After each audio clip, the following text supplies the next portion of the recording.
কোনো কারণে যদি আপনার বাচ্চা বিপদে পড়ে বা তাকে হঠাৎ করে একা পথ চলতে হয়, তখন সে কি করবে? তাই বাচ্চার বয়স 10 বছর হওয়ার আগেই তাকে শিখিয়ে রাখুন কিছু জীবন দক্ষতা। জীবনের চলার পথ তো শিশুর জন্য প্রস্তুত করে রাখা যায় না, তার চেয়ে বরং শিশুকেই প্রস্তুত করুন জীবনের ঘাত প্রতিঘাতের জন্য। এই দক্ষতাগুলো তার জীবনকে যেমন সহজ করবে, তেমনি আপনাকেও করবে নিশ্চিন্ত। এগুলো সাধারণত প্রথাগত কোনো শিক্ষা প্রতিষ্ঠানে শেখানো হয় না। তাই এক্ষেত্রে শিশুর জীবনমুখী শিক্ষার শিক্ষক হয়ে উঠতে হবে বাবা মাকেই। আত্মরক্ষার প্রথম পাঠ।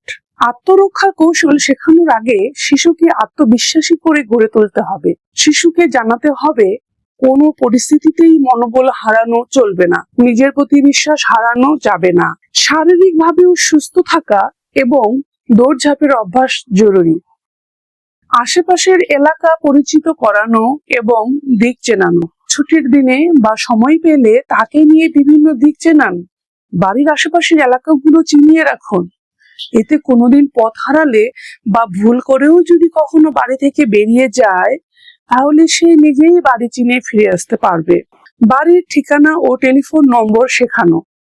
শিশুকে বাড়ির ঠিকানা ও মা বাবার ফোন নম্বর শিখিয়ে ফেলুন, যেন কখনো বিপদে পড়লে সে মা বাবার নাম, ঠিকানা বা টেলিফোন নম্বর বলতে পারে।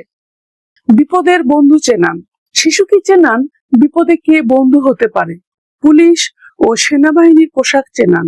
কখনো ভিড়ের মধ্যে আপনাকে খুঁজে না পেলে সে যেন পোশাক দেখে আইন শৃঙ্খলা রক্ষাকারী বাহিনী সদস্যদের কাছে যেতে পারে এবং তাকে বিপদের কথা বুঝিয়ে বলতে পারে। না বলতে শেখান। আপনার শিশুকে না বলতে শেখান, যেন মনের বিরুদ্ধে গিয়ে কেবল সমাজের চাপে তাকে কোনো সিদ্ধান্ত নিতে না হয়। ছোটবেলা থেকেই এই অভ্যাস গড়ে তুললে বড় হয়েও সে স্বাধীনভাবে নিজের সিদ্ধান্ত নিতে পারবে। মেয়ে শিশুকে আলাদাভাবে নিজেকে রক্ষা করার কৌশল রপ্ত করান। সে যেন অপরিচিত মানুষের সাথে একা কোথাও না যায় বা হুট করে কাউকে বিশ্বাস করে না ফেলে, এই শিক্ষা তাকে দিন। প্রাথমিক চিকিৎসা।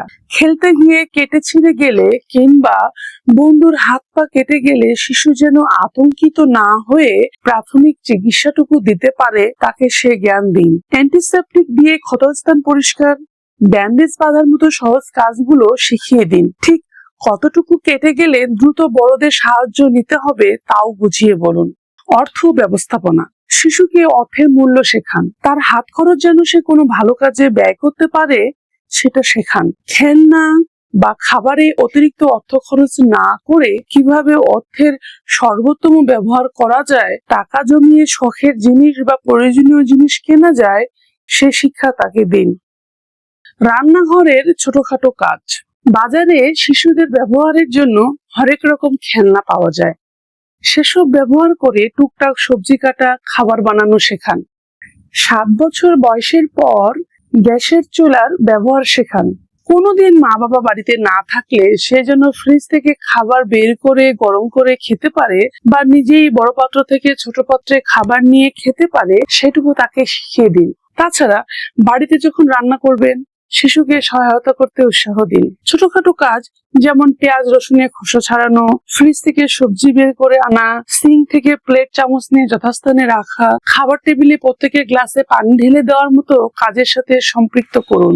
এভাবে ছোটখাটো কাজের সঙ্গে পরিচয় করিয়ে দিলে আপনার শিশু যেমন আত্মবিশ্বাসী হয়ে উঠবে, তেমনি ভবিষ্যৎ জীবনের জন্য তৈরি হতে শুরু করবে। বাড়ি থেকে কখনো দূরে পড়তে গেলে বা নতুন পরিবেশে গেলে খুব সহজেই সে মানিয়ে নিতে পারবে, নিজের যত্নও নিতে পারবে ঠিকভাবে। আপনার অবর্তমানে সে নিজের সাধারণ কাজগুলো নিজেই করতে পারবে। সবচেয়ে বড় কথা, তাকে নিয়ে আপনাকে আর দুশ্চিন্তা করতে হবে না। ভিডিওটি ভালো লাগলে শেয়ার করে অন্যকে জানার সুযোগ করে দিন। সকলকে ধন্যবাদ।